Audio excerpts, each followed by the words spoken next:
Hello friend, स्वागत करता हूं आपके अपने YouTube चैनल जिसका नाम है जागृति इंस्टीट्यूट।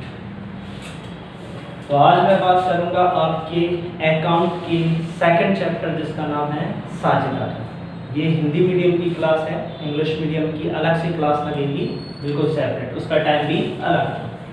तो बात करते हैं इसकी साझेदारी। साझेदारी को इंग्लिश में क्या कहते हैं हम? पार्टनरशिप। क्या बोलेंगे? पार्टनरशिप। हम पढ़ रहे हैं साझेदारी। सेकंड चैप्टर है अकाउंट का ये। तो साझेदारी का मतलब क्या होता है कि जब दो व्यक्ति मिलकर किसी काम को एक साथ करते हैं, जिसमें अपनी श्रम पूंजी योग्यता लगाते हैं और परिणाम स्वरूप जो भी लाभ होता है उसे आपस में बराबर बांटते हैं, जिसे हम साझेदारी कहते हैं। तो साझेदारी में साझेदार क्या क्या बिजनेस में लगाएंगे, क्या क्या व्यापार में लगाएंगे? तो सबसे पहले लगाएंगे श्रम। श्रम यानी क्या होता है? मेहनत। दूसरा क्या होता है? पूंजी, क्योंकि बिना पूंजी यानी पैसा, बिना पैसे के कोई भी व्यापार नहीं चल सकता, अर्थात मनी की बहुत ही आवश्यकता होती है। तो सबसे पहले श्रम यानी मेहनत, पूंजी यानी पैसा, और तीसरा होता है यानी योग्यता। योग्यता को क्या कहेंगे? यानी बुद्धि। जब कोई व्यापार हम शुरू करते हैं तो उसमें तीन चीजों की आवश्यकता होती है: श्रम यानी मेहनत, पूंजी यानी पैसा, योग्यता यानी बुद्धि। इंग्लिश में इसको क्या कहेंगे? यानी हार्ड वर्किंग। Hard working. पूंजी यानी क्या हुआ? मनी बोल दें या फिर हम कैपिटल बोलें। क्या बोलें? कैपिटल। और बुद्धि यानी नॉलेज।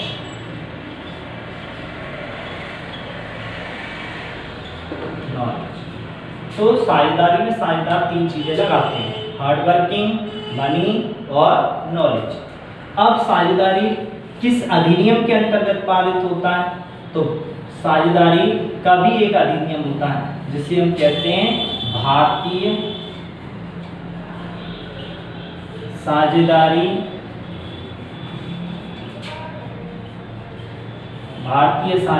अधिनियम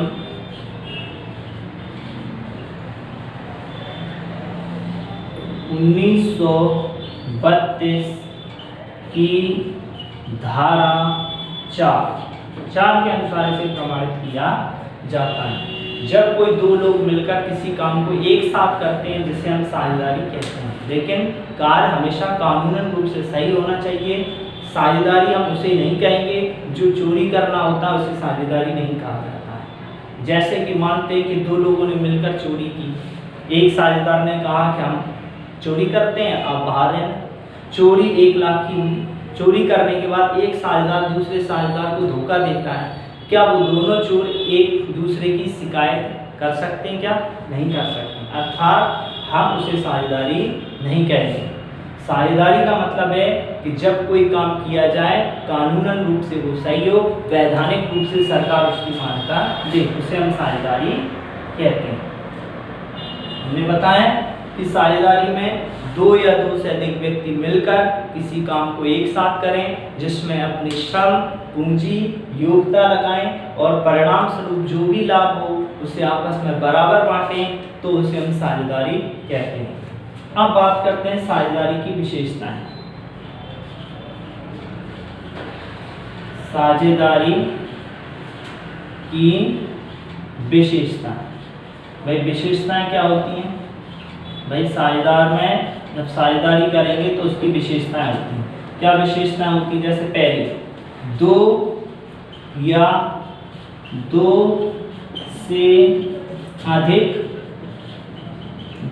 से अधिक व्यक्ति का होना। साझेदारी व्यवसाय में कम से कम कितने व्यक्ति होना चाहिए? कम से कम साझेदारी में 2 व्यक्ति हों, यानी कम से कम कितने साझेदार होना चाहिए? 2। और अधिक से अधिक कितने होना चाहिए? अधिक से अधिक साझेदारों की संख्या, अधिक से अधिक पहले इसकी संख्या साझेदारों की हमारे 50 थी, अब इसकी संख्या 100 रख दी गई। तो 2 या 2 से अधिक व्यक्ति का होना। अब दूसरा, समझौते का होना। जब कोई व्यापार बनाते हैं तो उसमें समझौते का होना बहुत ही आवश्यक होता है। समझौता, तो समझौता कैसा हो सकता है? समझौता मौखिक भी हो सकता है और लिखित भी हो सकता है। यदि व्यापार छोटा है तो साझेदारी का समझौता मौखिक हो सकता है, लेकिन यदि व्यापार बड़े स्तर पर है तो साझेदारी का समझौता मौखिक नहीं होगा बल्कि लिखित माना जाएगा। लिखित में क्या होता है? लिखित में स्टाम्प पेपर का प्रयोग किया जाता है, यानी स्टाम्प पेपर का यूज किया जाएगा। स्टाम्प पेपर एक वकील के द्वारा तैयार किया जाता है। पेपर, स्टाम्प पेपर का प्रयोग किया जाता है। तो ये साझेदारी की कितनी विशेषताएं थी? 2 हो गए, जैसे 2 या 2 से अधिक व्यक्ति का होना, दूसरा समझौते का होना, तीसरा इधर देखते हैं व्यापार का होना। व्यापार का साझेदारी हो गई कि भाई किसी काम को एक साथ करेंगे। अब उनके बीच में क्या होना चाहिए? व्यापार होना चाहिए। कोई भी व्यापार हो सकता है, चाहे वो कपड़ों का व्यापार हो या कोई कंपनी का हो या छोटी दुकान हो या कोई भी छोटा सा व्यापार हो और बड़ा भी, कोई भी स्तर पर व्यापार हो सकता है। तो व्यापार सभी जितने भी साझेदार हैं सभी मालिक होंगे, लेकिन कोई भी एक साझेदार उसका प्रतिनिधित्व करेगा, यानी वो सबको डायरेक्शन देगा। तो व्यापार का होना। तीसरा, व्यापार का संचालन। संचालन, व्यापार का संचालन। और 5वां, असीमित उत्तरदायित्व। असीमित उत्तरदायित्व। जब व्यापार हमारा होता है, स्वयं का व्यापार होता है, तो उसमें दायित्व तो सभी साझेदार का एक समान होता है, असीमित होता है। यदि हम ज़्यादा टाइम अपने व्यापार को देंगे तो ज़्यादा फायदा होगा, ज़्यादा लाभ होगा, और यदि व्यापार को कम समय देंगे तो ये लाभ कम होगा। तो समझ में आया? साझेदारी का मतलब क्या होता है? कि साझेदारी का मतलब है कि जब 2 लोग मिलकर किसी काम को एक साथ करें, वो भी कानूनी रूप से, जिसमें अपनी श्रम, पूंजी, योग्यता लगाएं और जो भी लाभ हो उसे आपस में बराबर बांटें, तो उसे साझेदारी कहते हैं। भारतीय साझेदारी अधिनियम 1932 की धारा 4 के अनुसार इसे प्रमाणित किया जाता है। साझेदारी की विशेषताएं, तो पहली विशेषता थी 2 या 2 से अधिक व्यक्ति का होना, है ना। तो 2 या 2 से अधिक व्यक्ति में कम से कम 2, अधिक से अधिक 50 या 100 हो सकते हैं। समझौते का, तो समझौता मौखिक भी हो सकता है और लिखित भी हो सकता है। लिखित में स्टाम्प पेपर का प्रयोग किया जाता है। तीसरी विशेषता, व्यापार का होना। तो जब व्यापार ही नहीं होगा तो साझेदारी के पीछे उद्देश्य क्या होगा? व्यापार का संचालन, सभी साझेदार द्वारा व्यापार का संचालन होता है। असीमित उत्तरदायित्व, यानी व्यापार में सभी साझेदारों का दायित्व असीमित होता है। अब आगे देखते हैं। अब इसमें एक चीज और है, जैसे जैसे हम कहते हैं साझेदारी संलेख। साझेदारी संलेख। साझेदारी संलेख का मतलब क्या होता है? Partnership deed. Partnership deed. Partnership deed में क्या होता है? सभी साझेदार के अधिकार और उत्तरदायित्व का उल्लेख होता है। तो साझेदारी संलेख में किसका उल्लेख होगा? साझेदार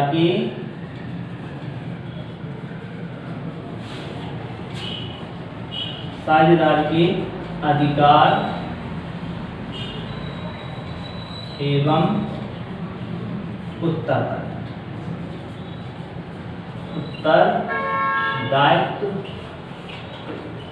एवं नियम। इसमें किसका लेख होगा? नियम। जैसे साझेदारी की भी स्थापना हो गई, तो साझेदारी संलेख किसे कहते हैं? साझेदारी की स्थापना के बाद यह आवश्यक है कि साझेदारों के मध्य जो समझौता होगा वो मौखिक और लिखित हो सकता है। लिखित समझौतों में सभी साझेदार के अधिकार, कर्तव्य, दायित्व आदि का उल्लेख स्पष्ट रूप से होना चाहिए। जैसे क्या होते हैं, जैसे पहला है फर्म का नाम, पता, स्थान, ये होना चाहिए। दूसरा, फर्म की अवधि। तीसरा, साझेदार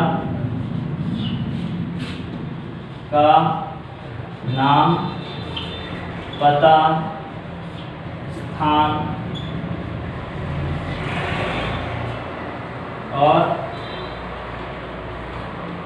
साझेदार की पूंजी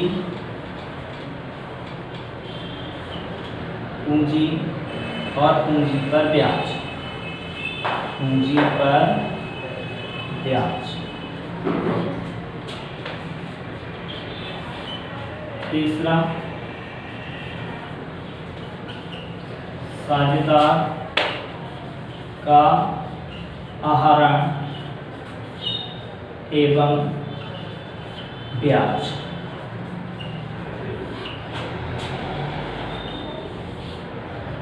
नए साझेदार का प्रवेश, अवकाश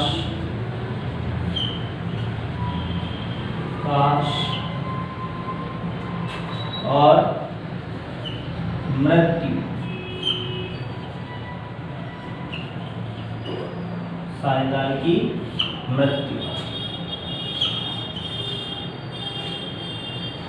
साझेदार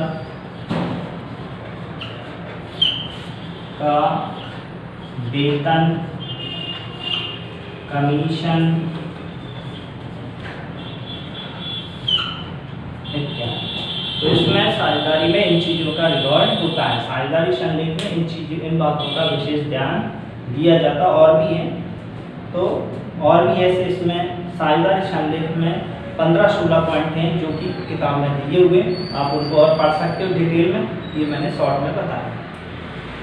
तो समझ में आ गया कि साझेदारी संलेख का मतलब है जिसमें साझेदार के अधिकार, कर्तव्य आदि का उल्लेख होता है।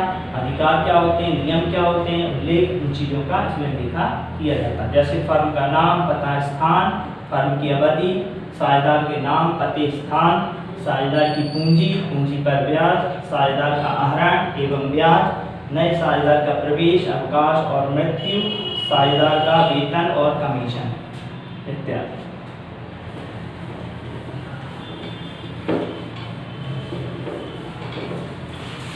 अब बात करते हैं साझेदार के खाते, यानी साझेदार के व्यवसाय में साझेदार कितने खाते लगाएंगे। तो जैसे देखते हैं, पूंजी खाते। तो पूंजी खाते यानी कैपिटल अकाउंट। तो पूंजी खाते कितने प्रकार के होते हैं। पूंजी खाते 2 प्रकार के होते हैं। पहला, स्थायी पूंजी खाता और दूसरा कौन सा होता है, अस्थायी पूंजी खाता। अस्थायी पूंजी खाता, या इसे हम और क्या कहते हैं, परिवर्तनशील पूंजी खाता। परिवर्तनशील पूंजी खाता, परिवर्तनशील पूंजी खाता।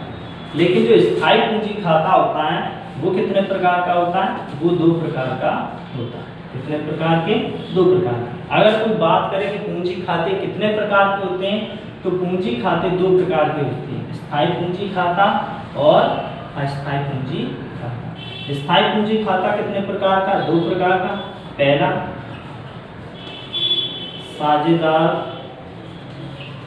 साझेदारों का पूंजी खाता और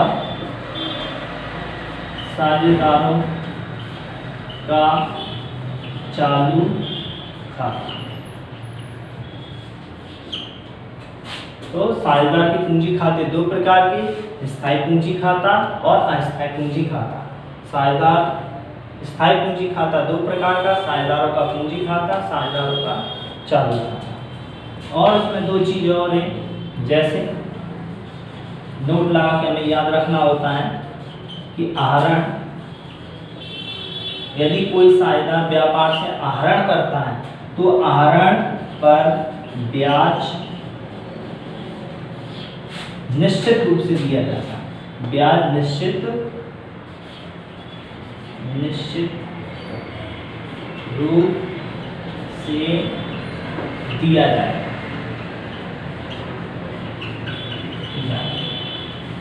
और एक पॉइंट और है, ऋण पर ब्याज। ऋण पर ब्याज, ऋण पर ब्याज जो होता है ना 6% से लिया जाता है। ऋण पर ब्याज की दर कितनी होती है? 6% होती है। Thank you.